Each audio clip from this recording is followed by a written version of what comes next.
Good afternoon, it's Debbie Evans here at 2 o'clock today, and I'm delving into The Secret Adventures of Rolo, Book 4, Jewel Dog and the Dragons.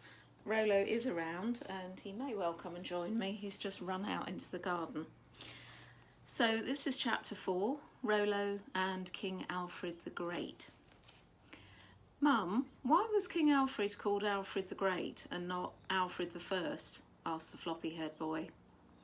The smiley lady put a steaming plateful of shepherd's pie in front of him and took off her oven gloves. Good point. I've never thought about it. No idea, she answered truthfully. Why don't you research it? I was sitting very quietly under the table with my feet gathered beneath me, doing what they both call clown eyes, hoping to get a spoonful of that shepherd's pie.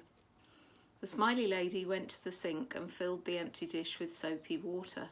She must have seen me looking a bit crestfallen as she then winked at me. She'd already put some in my doggy bowl to cool down and now placed this on the floor in front of me. After we'd finished dinner, there was a delicious aroma of freshly baked Welsh cakes coming from the kitchen. I watched the smiley lady roll the dough, use a small glass to cut circles, and then fry the second batch in hot butter on a griddle. Every now and then a bit of dough would fall on the floor. I feel I earn my keep by being the canine vacuum cleaner. The kitchen floor is always spotless. All I remember about King Alfred is that he was supposed to have burnt the cakes, the smiley lady said. That night I took myself off to the forest to ask Athelstan, as he seems to know everything about history. What do you know about King Alfred? What was so great about him? I asked. Well now, little pup, where to begin? He kept his kingdom of Wessex safe from the invading Vikings during his reign from 871 to 899. He changed the way the Anglo-Saxons fought, which helped defeat the enemy, and he unified the Saxons for the first time. Is that a good enough reason? Replied the sage tree dragon. Did he burn the cakes? I pressed. Well now, I think a trip to the 9th century Wessex is in order. Instead of going through the time tunnel, Rhydian will take you, and perhaps Gwyn as well. It's time he tested his wings, under supervision of course. It struck me that, wise as the tree dragon was, he perhaps wasn't aware of Gwyn's solo adventure, ending up in a red kite's nest. Stand back! Incoming dragon! Athelstan roared, and instinctively I ducked between the oak tree roots, unsure of what was going to happen next.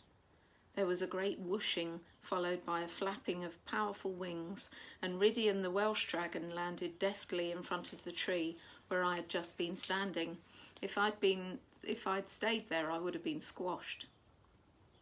Nos da, Athelstan, Rhydian boomed in his greeting in his gruff Welsh language, and turning to me gave a slight bow and said, CM, which I remembered means jewel dog.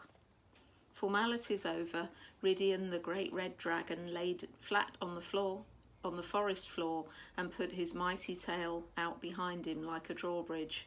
I needed no second invitation. I went round to his tail end and ran up it like a ramp. This was much easier than trying to scramble onto the dragon's back from the bank of a ditch like I had last time I went for a dragon ride. I climbed over his rough scales up to his neck and tried to get comfy. The scales were hard and prickly, but I wasn't one to complain.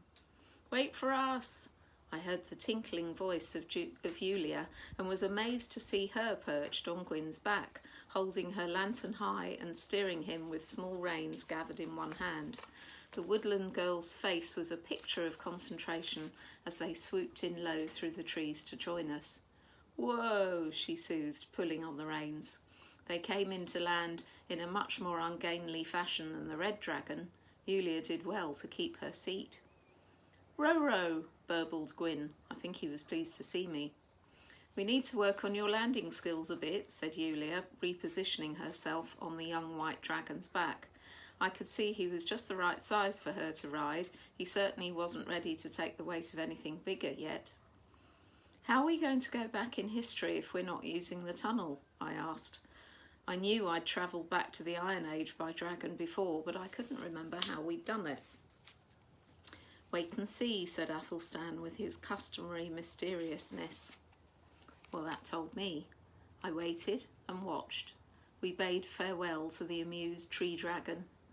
"What do you know about King Alfred?" I asked Julia when we were both airborne astride our dragons and clear of the trees. "Only what Athelstan has told me. He was the youngest of 5 sons and probably never expected to rule. By all accounts, Alfred was very religious and possibly destined for the church. 3 of his brothers died. His ruling brother, Ethelred of Wessex, was having problems with the great heathen army." "Who were they?" I interrupted. "The invading Vikings who came in longships, plundered coastal towns, settled without too much opposition in York, which they called Jorvik, in East Anglia, Northumberland and Mercia, and they had their sights set on Wessex," she explained. "Alfred distinguished himself in battle by leading an army on behalf of his brother the king, although he disliked war himself." "What you might call a pacifist," I mused, eager to contribute. "But surely there was enough manpower in Anglo-Saxon England to see off the marauders." "The problem was," Paddy paused, Julia continued, "that in the 9th century, Saxony was split into several kingdoms and each looked after their own. Most Saxon kings paid off the Vikings so they would leave their territories in peace and go and invade a neighbouring kingdom instead. The Vikings even managed to occupy some Saxon kingdoms and appointed puppet kings to rule from among the locals. There was no leadership and no unity until Alfred came to rule following his brother Ethelred's death, aged 21. She broke off and I leaned forward to whisper in the white dragon's ear, and she leaned forward to whisper in the white dragon's ear, "Gwyn, you have to concentrate now. You've got to get this bit right or we'll be left behind. Follow the red dragon."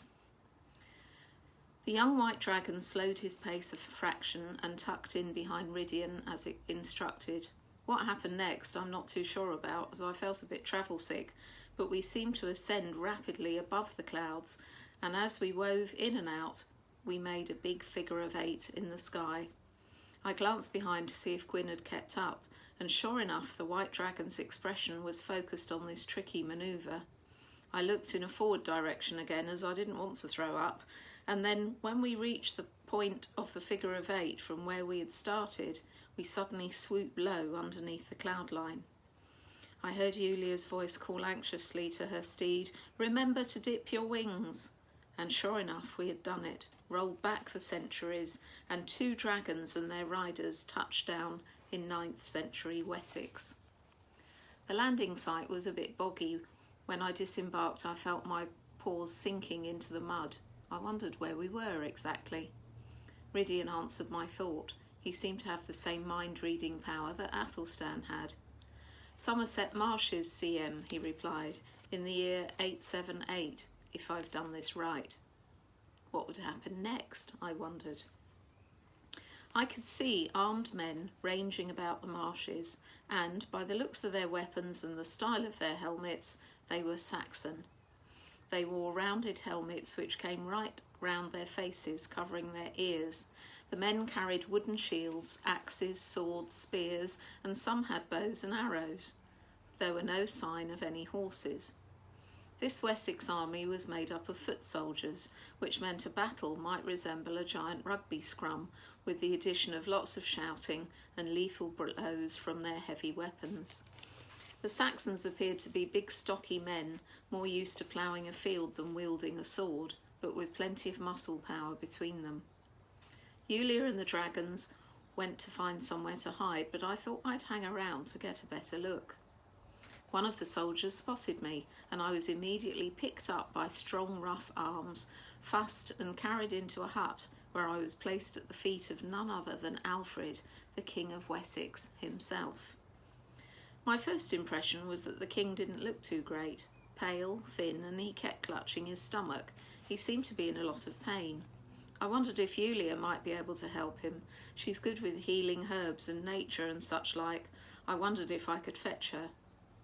The king was praying a lot and pacing around the room, completely ignoring me. I noticed a woman kneading dough on the wooden table close by. Flour was flying everywhere as she worked little balls of the mixture and flattened them with her hand. She was working at great speed, and I wondered if they were Welsh cakes like the Smiley Lady makes, or perhaps more accurately, these would be Wessex cakes. "Leave me now, I need to think," the king spoke gruffly. "But sire, I have just put these cakes in the oven," the woman protested. The soldier who brought me indoors said, "Hush, Hilda, the king will see to the cakes, won't you, sire? Leave him be." And with that, the pair left the dwelling without a backward glance. Alfred lay down on a pallet of straw and clutched his stomach. I jumped up beside him and snuggled in like I do when the floppy-haired boy doesn't feel well. The king's frown turned to a weak smile, and I found we could converse. He didn't seem surprised by this. "You seem troubled, sire. Is it the impending battle?" I asked. The king shared his thoughts with me. The problem with the Vikings is that they are stealthy, like thieves in the night. They come in their long ships, land on our coasts, plunder our villages, and when they move across the land, they move quickly like lightning. They are unstoppable, motivated by greed and love of treasure. They are even settling on our beloved land. I can't keep calling the men away from the fields they tend every time there's a raid, and I can't afford to keep a standing army, but I will not have the Vikings settle here in Wessex. What to do? He pondered. "Well, why don't you engage half the men to fight with you when necessary, and leave half at home to tend the crops? That way you'll have a regular army, ready to muster at once should the need arise." The king looked at me with astonishment. "That's a brilliant idea. I will create an army mobilised from free men to defend their shire. It will be called a fyrd." "Well done. What's your name?" "Rolo," I answered. "I shall make you a thane, Rodor." "Rodor? And what's a thane? Some sort of cake, perhaps?" I hoped so, but it felt impolite to ask. Instead, I said, "Why do you call me Rodor?" "Because you came from the sky, and because of your wisdom, I shall make you one of my noblemen." Aha! So that's what a thane was. So we're going to leave it there for today, and I will return to this chapter at 2 o'clock tomorrow afternoon. So thank you very much for joining me, and I'll see you tomorrow. Enjoy a lovely sunny afternoon. I'm sorry Rolo didn't appear. He'll be lying down in the shade somewhere in the garden. Bye for now.